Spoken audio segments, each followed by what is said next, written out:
আসুন বিষয়গুলো বুঝি। আপনারা সহজে কোরআন থেকে পড়ছেন। আলিফ লাম মিম যালিকাল কিতাবু লা রাইবা ফীহি হুদাল লিল মুত্তাকিন। পড়ছেন কিনা এখন? আলিফ লাম মিম আই হরফুল মুকাত্তাআত ওয়াল্লাহু আ'লামু বিমুরাদিহি। এর কি মানে, এর কি মর্মার্থ আল্লাহ ছাড়া দুনিয়ার কোনো মৌলবি পয়দা হয় নাই। কথা বুঝেন নাই? আপনারা বলতে পারেন মদিনার মক্কার ইমাম, বিশেষ করে প্রধান ইমাম মক্কার শেখ সুদাইসকে যদি এখানে এনে জিজ্ঞেস করেন, বলেন আপনি আলিফ লাম মিমের অর্থ কি, তিনি বলবেন এক কথায় বাঙালি মৌলবীদের মতন, ওয়াল্লাহু আ'লামু বিমুরাদিহি। এর যে কি অর্থ আল্লাহ ছাড়া কেউ জানে না। আর একটু আস্তে কোন সুবহানাল্লাহ। এরপরে আল্লাহ বলেন এটা এমন একটি কিতাব যার মধ্যে বিন্দু পরিমাণ সন্দেহের অবকাশ নাই, মুত্তাকিনদের জন্য পথ প্রদর্শক। এবার আসুন, মুত্তাকিন কারা? 3 গুণে গুণান্বিত যারা, তারা হলো মুত্তাকিন। কুরআনুল হাকিমের মাধ্যমে আল্লাহ বলেন, আল্লাযীনা ইউমিনুনা বিল গায়বি ওয়া ইউকিমুনাস সালাতা ওয়া মিম্মা রাযাকনাহুম ইউনফিকুন। যাদের মধ্যে 3টি গুণ আছে এরা হলো মুত্তাকিন। 1 নাম্বার গুণ, আল্লাহ বলেন যারা অদৃশ্যের উপর বিশ্বাস স্থাপন করে, আল্লাহ ছিলেন, আল্লাহ আছেন, আল্লাহ থাকবেন, এই 3 কথার উপরে যারা বিশ্বাস স্থাপন করে, আল্লাহ বলেন এরা হলো মুত্তাকিন। সুবহানাল্লাহ। দলিল আছে? কথা কয় না রে। আল্লাহকে দেখেন নাই, না দেখে বিশ্বাস করছেন। আল্লাহ যে আছে, দলিল আছে? আল্লাহ ছিলেন, আল্লাহ আছেন, আল্লাহ থাকবেন, এই কথার উপর দলিল আছে? জোরে বলেন। সূরাটার নাম হলো সূরাতুল বাকারা। 2 নাম্বার পাড়ায় আপনারা অতি সহজে সেটাকে আয়াতুল কুরসি বলে অনেকেই চিনেন। কোরআনে জোরে বলুন তো এই সমস্ত কথাগুলো আছে কিনা? আল্লাহু লা ইলাহা ইল্লা হুয়াল হাইয়ুল কাইয়্যুম।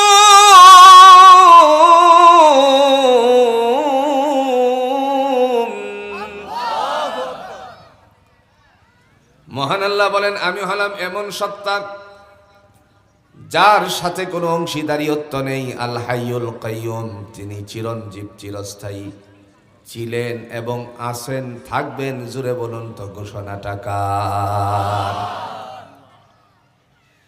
যারা অদৃশ্যের উপর বিশ্বাস স্থাপন করেন, আল্লাহ বলেন আমি তাদের জন্য পরম করুণাময়, তাদের জন্যই হইল দয়ালু। যারা বিশ্বাস করে না তাদের জন্য আমি দয়ালু না, তবে দয়ার দ্বার খুলে রেখেছি দুনিয়াতে, আখেরাতে তার জন্য আমি আর কষ্টিংকালেও দয়া প্রদর্শন করব না। ঠিক কিনা করে? আপনারা বলতে পারেন এটা কেমন কথা বললেন, বুঝলাম না। একটা অতি সহজে আমাদের গ্রামীণ দৃষ্টান্ত দিই। আমরা তো এক জেলার মানুষ, এর নাম দিছেন গাজীপুর, পাঠায় দিছেন গাজীপুর। গাজীপুর দিলে জনগণ একটু বেশি হবে আর কি, এই জন্য নাম দিছেন আর কি। আমার বাড়ি কোথায় চিনেন আপনারা? দেখছেন তো, আমরাই এলাকার মানুষ। যাই হোক, যে কথা বলার উদ্দেশ্য, ধরেন একজন হিন্দু ভাইয়ের জমিন আছে 200 বিঘা, 200 কানি জমিনের মাঝখানে সবার জমিন হলো মুসলমানের। কথা বুঝেন আগে। চতুর্দিকে যত জমিন আছে মুসলমানের, আর 1 কানি ক্ষেত। কয় কানি? মানে 1 বিঘা। 1 বিঘা জমিন আছে হিন্দু বেটার। বৃষ্টি যখন আকাশ থেকে হয়, খালি মুসলমানের জমিনে হয় নাকি হিন্দু লোকের জমিনেও পড়ে? জোরে কর না কেন? সেই জায়গায় যদি আল্লাহ রাগ করতেন, না তুই আমার উপর বিশ্বাস করস নাই, সুতরাং তোর জমিনে আমি বৃষ্টি দিব না, তাহলে পারতো না? কিন্তু আল্লাহ রাব্বুল আলামিন তা করেন নাই। দুনিয়ার জমিনে দ্বার খুলে রেখেছেন, রহমতের দরজা খুলে রাখছেন। আল্লাহ বলেন আমার নাম হলো রাজ্জাক, তোমারে যেমনি ভাবে রিজিক দেই তারও এমনি দিব, তবে তাদেরকে কিছু কম দিব, তোমার একটু বাড়ায় দিব। সুবহানাল্লাহ বলতেন না? প্রশ্ন তো আবার জন্মাতে পারে, আপনি কি বললেন বুঝলাম না। যত দিকে তাকাই দেখি তো খালি হিন্দুরাই জমিদার, কথা কন নাকি? তার মানে এটার অর্থ এই নয় আল্লাহ পাক বলেন তোমাকে আমি ইহ জগতেও দিব পর জগতেও দিব। তার চেয়ে বাড়িয়ে দেওয়ার অর্থ হলো এই জগতেও রিজিক বাড়ায় দিছেন, পর জগতেও রিজিকের বন্দোবস্ত জুড়ে বলেন করেছেন কে? যারা অদৃশ্যের উপর বিশ্বাস স্থাপন করে এরা হলো মুত্তাকিন। এদের উপরে দয়া দলিল আছে কি? কথা কন নাকি? দয়া আল্লাহর তরফ থেকে তাদের উপরে দলিল আছে। দলিল আলিমুল গায়বি ওয়াশ শাহাদাতি হুয়ার রাহমানুর রহিম।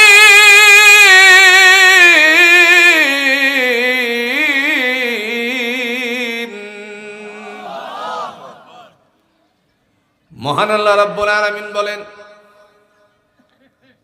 আলিমুল গায়ব, আমরাও বিশ্বাস করি গায়বের উপরে, ঠিক না? যিনি অদৃশ্য সম্পর্কে জ্ঞানী তিনি হলেন হুয়ার রহমানুর রহিম, পরম করুণাময় এবং দয়ালু। আল্লাহ বলেন বান্দারে আল্লাযীনা ইউমিনুনা বিল গায়ব, যারা প্রথম গুণ অর্জন করবে তারা হলো মুত্তাকিন। আল্লাহ ছিলেন, আছেন এবং থাকবেন এই কথার উপরে যারা বিশ্বাসশীল। জোরে বলুন তো মুত্তাকিনের দফতরে নামটা উঠায় দেন কে? সমাজের বুকে বহু মানুষ আছে, এদের মধ্য থেকে মাঝে মধ্যে কয়েকজন বের হয় যারা বলে, যারা এই কথা আওয়াজ দেয় যারে দেখি না তারে বিশ্বাস করি না, আল্লাহ বলতে কিছুই নেই। জোরে কন নাউজুবিল্লাহ। এদেরকে আমরা বলি নাস্তিকবাদ। কোন বাদ? আল্লাহর উপর বিশ্বাস নাই, দেখি না তারে বিশ্বাস করি না। উম্মতের একজন হাকিম ছিলেন যার নাম ছিল আশরাফ আলী থানভী রাহমাতুল্লাহ আলাইহি। রাস্তা দিয়ে হেঁটে যাওয়ার সময় একজন নাস্তিক জিজ্ঞেস করলো থানভী সাহেব দাঁড়ান। তিনি দাঁড়ালেন, মুহূর্তের মধ্যে ডাক দিয়ে বলছে আপনারা যে আল্লাহ আল্লাহর কথা বলেন, আমি যারে দেখি না তারে বিশ্বাস করি না। জোরে কন নাউজুবিল্লাহ। আবার বলছে আপনারা বলেন তো জিনদেরকে আল্লাহ আগুন দিয়ে সৃষ্টি করেছেন, আগুন আবার দুজকের আগুনে পুরাই কেমনে, এটাও তো বিশ্বাস হয় না। থানভী রহমাতুল্লাহি আলাইহি তিনি তার কথাই নম্র ভদ্রতা, এত নম্র ভদ্র মানুষ ছিলেন, কিন্তু আমরা জানি সহজ সরল মানুষের একবার রাগ উঠলে পরে সহজ করে তারে 7 পুকুরের পানি দিয়েও থামানো যায় না। বুঝুন না মানে সহজ সরল মানুষ তো সেত উড়াইয়া লইছে। এই রাগের কারণে তিনি আস্তে করে নদীর কিনারায় চলে গেলেন। কোরআনে জবাব আছে কিন্তু জবাব দিলেন না। নদীর কিনারায় গিয়ে আল্লাহর বান্দা তিনি একটা শক্ত মাটি নিলেন, যাকে আমাদের কিশোরগঞ্জের ভাষা হলো চিকনা মাটি। জোরে কইন। আর ঢাকাইয়াদের ভাষা হলো এঁটেল মাটি। এই শুকনা মাটি চিকনা মাটিটারে নিয়ে আস্তে আস্তে করে উপরের দিকে আসার পরে তার দিকে ছুঁড়ে মারলেন। নাস্তিকের ঘাড়ে লেগে গেল। শেষাতে আল্লাহর বান্দা অস্থির হয়ে গেল। ডাক দিয়ে বলতেছিল থানভী সাহেব আমাকে কেন আঘাত করলেন? লোকেরা জড়ো হয়ে গেল। বলছে তুমি এত চিৎকার করছো কেন? সাথে সাথে ডাক দিয়ে বলছে থানভী সাহেব আমাকে আক্রমণ করেছে, ঢিল মারছে।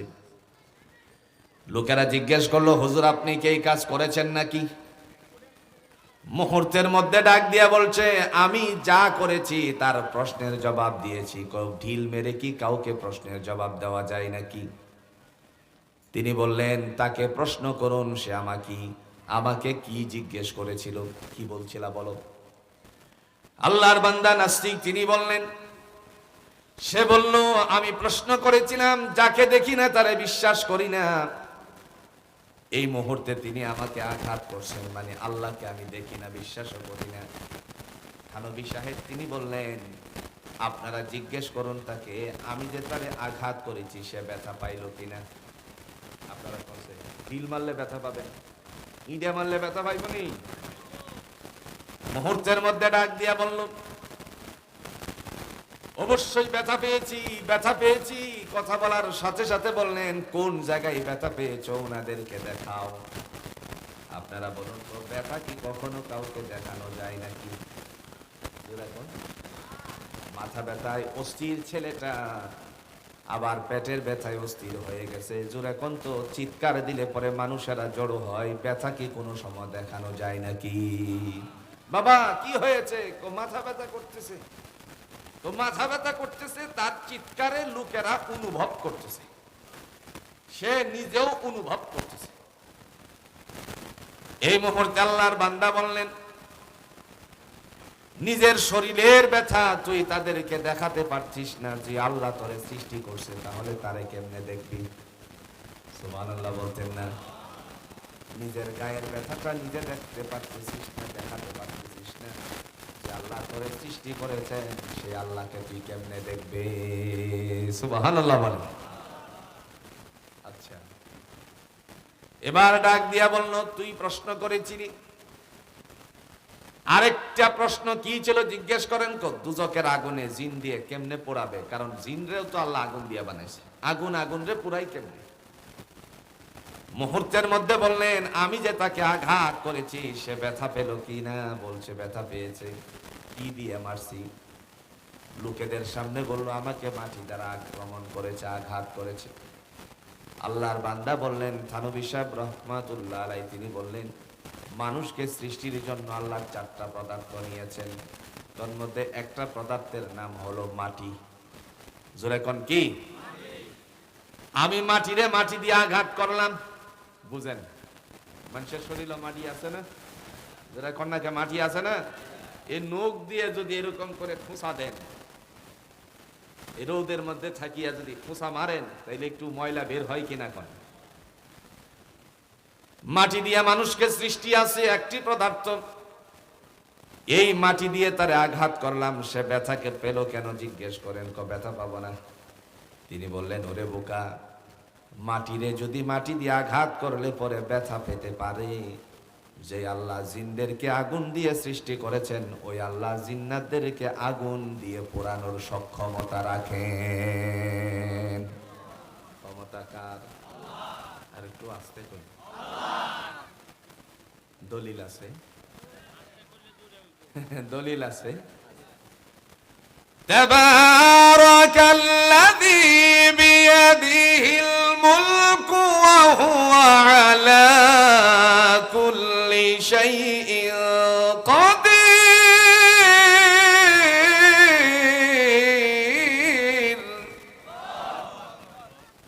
বলছে আমরা দেশের মানুষের যদি শক্তি না থাকে, এই যে বাউনবাড়ির হুজুর আছে বুঝছেন না?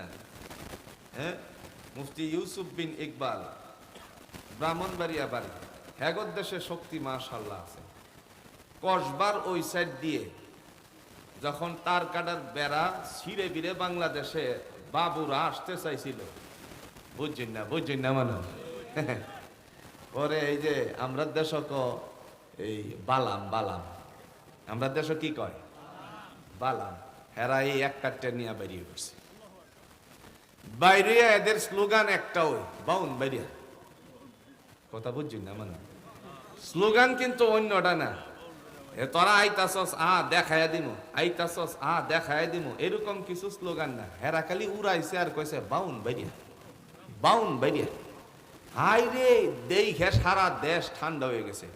আর যাও দাদারা ওই দিক থেকে আগরতলা থেকে আসতে চাইছিল, এক কাটটা বাউন বাইরের দেখে একদম শেষ। হেরার ওই জোর আছে না, আমরা কিশোরগঞ্জের জোর আছে, একটু জোরে কন্যা আছে না গেছে? এবার আর একবার দেখা যাক। তাবারাকাল্লাযী বিয়াদিহিল মুলকু ওয়া হুয়া আলা কুল্লি শাইইন কাদির।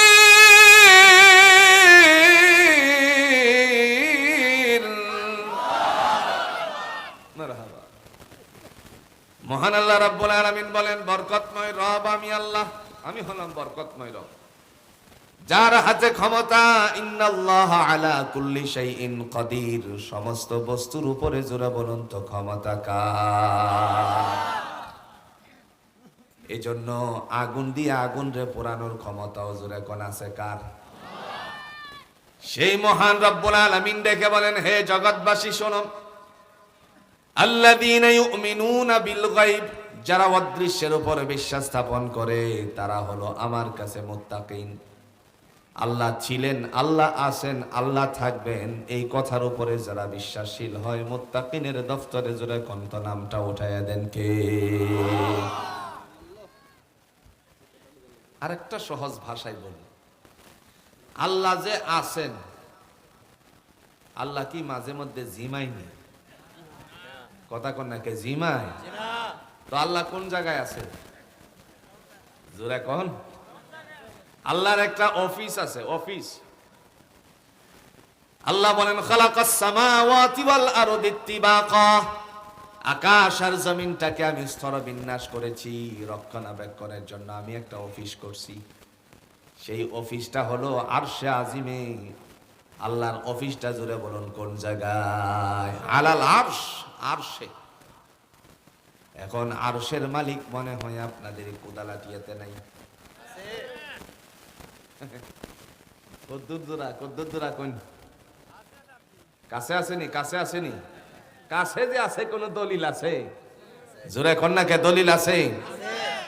দেখেন দলিল দেয় আল্লাহ। وَإِذَا سَأَلَكَ عِبَادِي عَنِّي فَإِنِّي قَرِيبٌ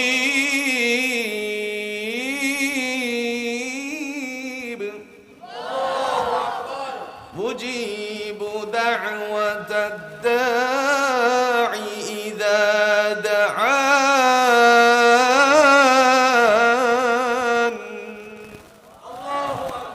ইলা আখিরিল আয়াত। মহান আল্লাহ রাব্বুল আলামিন তিনি ডাক দিয়া বলেন, লোকেরা প্রশ্ন করেছিল আল্লাহ পাক রব্বুল আলামিন কোথায়? লোকেরা এসে জড়ো হয়ে বলল, নবী আমার আপনি বলেন আল্লাহ কোথায়? আল্লাহ বলেন, যারা প্রশ্নকারী তাদের প্রশ্নের জবাব দেন, ফা ইন্নী করিব, আমি তাদের অতি সন্নিকটে আছি। আর একটু আস্তে কোন সুবহানাল্লাহ। আল্লাহ তো বললেন অতি সন্নিকটে, কতটুকু সন্নিকটে এটা তো জানা দরকার। 1-2 কিলোমিটার দূরে না 20 হাত দূরে, এটা তো জানা প্রয়োজন আছে। আল্লাহর প্রশ্ন আমরা করতে পারি না, আল্লাহ তুমি কি গাঙ্গের হেই পারে না এই পারে? এটা কো দয়াময় আল্লাহ বলেন, এটাও তোমাদেরকে বলতে হবে। হ্যাঁ বলতে হবে। তিনি উত্তর দিয়া বলেন, ওয়া নাহনু আকরাবু ইলাইহি মিন হাবলিল ওয়ারিদ। বান্দারে কতটুকু তোমাদের কাছে শোনো, মানুষের মস্তিষ্কে বুদ্ধি সরবরাহের জন্য মেডিকেল সায়েন্স আজ বলে ঘাড়ে একটা রগ আছে আরবিতে, সেটাকে বলা হয় শাহেরা। আর আল্লাহ বান্দারা চয়ন করে বলছেন, এই শাহেরা রগের চেয়েও অতি সন্নিকটে আমি আল্লাহ আছি। ওয়া নাহনু আকরাবু ইলাইহি মিন হাবলিল ওয়ারিদ। আল্লাহ তাআলা বান্দার শাহেরা রগের চেয়েও অতি সন্নিকটে, ঘাড়ের রগের চেয়েও অতি কাছে আছেন। জোরে কোন ঘোষণা কে দিবেন? আল্লাহ। এখন কোন আল্লাহ কি জিমা? একজন আল্লাহর বান্দা চিনেন, বনি ইসরায়েলের নাম ছিল কালিমুল্লাহ। উপাধিটা কি ছিল? কালিমুল্লাহ। নাম হলো মুসা আলাইহিস সালাতু ওয়াস সালাম। হঠাৎ করে আল্লাহর সাথে কথা বাড়ানোর জন্য, কারণ মহাব্বতের মানুষের সাথে কথা বাড়ানোটা সেটা স্বাচ্ছন্দ্য বোধ করতেন। আমার ভাইরা, অনেক সময় আমরা লক্ষ্য করেছি বন্ধুরে অনেক নাম ধরে ডাকে, কিন্তু বন্ধু কোনোদিন রাগ করে না। কথা কন না কেন? ফোনে যখন পাই না, আরেকবার ফোনে পাইছে, এই সলিমউদ্দিন কই গেছিলি তুই? হ্যাঁ, তোরে খুঁজতে খুঁজতে হয় না? আরে দোষ, আমি একটু কাজে গেছিলাম মোবাইলটা রেখে। কিন্তু সেই সময় রাগ করে বলে না, তুই আমার সলিমউদ্দিন কইলে কেন? আমার কি নাম সলিমউদ্দিন নাকি? বলছে কারণ দোস্তে অনেক নাম ধরে ডাকে। আর যদি এটা ভিন্ন লাইন হয়, আমারে মাফ করবেন, দেশের মানুষ তো, ভিন্ন লাইন হয়, ভিন্ন লাইনটা বুঝাই।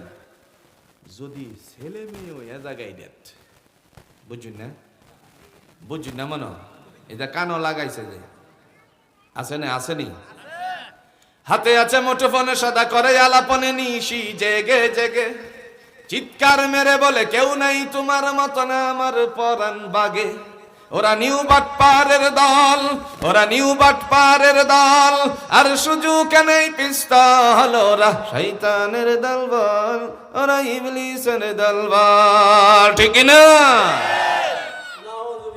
দেখেন না